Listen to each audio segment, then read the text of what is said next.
নলবাৰী বালিকৰীয়া চোৰে চলালে লুটপাট গাঁওখনিত দেবেন বৰ্মনৰ বৃহৎ যোৱা নিশা চোৰৰ দল এটাই চলালে লুটপাট নগদ ধনকে ধৰি 4 লক্ষাধিক টকাৰ সামগ্ৰী চুৰি কৰি নিলে চোৰৰ দলটোৱে নলবাৰী চহৰৰ বালিকৰীয়াৰ লক্ষীপুৰ নিবাসী দেবেন বৰ্মনৰ পৰিয়ালটো সোমবাৰে নিশা ঘৰত নথকাৰ সুযোগ গ্ৰহণ কৰি চোৰে চলালে সাফাই অভিযান পৰিয়ালটোৰ গৃহৰ পৰা নগদ ধনৰ লগতে সোণ কাখৰ বাচন বৰ্তন পাটৰ কাপোৰকে আদি কৰি প্ৰায় 4 লাখ টকাৰ সামগ্ৰী চুৰি কৰি নিয়ে চোৰৰ দলটোৱে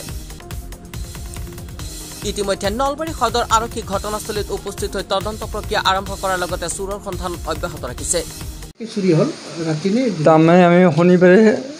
11টা বজাত গুৱাহাটী গৈছিলোঁ গুৱাহাটী আজি 9:30 বজাত আছিলোঁ আহোঁতে আজি গম পাওঁ ঘৰৰ তালাটো ভাঙাই আছে দৰ্জা খোলাই আছে গেটৰ তালা মাৰাই আছে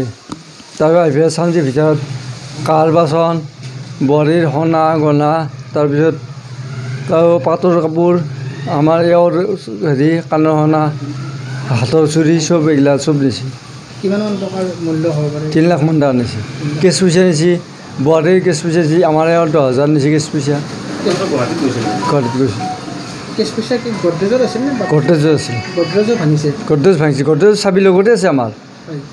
ভাঙি দিছে পুলিচে চাইছে ফটো তুলি লৈ গৈছে আমাৰ এই জাৰখন লিখি দিব দিছে আৰু বোৱাৰীটো আহি আছে কি নিছে বোৱাৰীটো দিয়ে ক'ব নোৱাৰোঁ এতিয়া সেইখিনি বস্তু লিখি দিব দিছে এইখিনি কি ঠাই এইখিনি বালিকৰীয়া লক্ষীপুৰ আচ্ছা টোটেল কিমান মান হ'ব 3 লাখ মান টকা হ'ল সোণাই সোণাটো বোৱাৰী গোটেই খেতি আছিল আমাৰ এওঁৰো আছিল 2 যোৰা 3 যোৰা কাণ হাতত আছিল 1 যোৰা কাণৰ 2 যোৰা আছিল news desk report Assam voice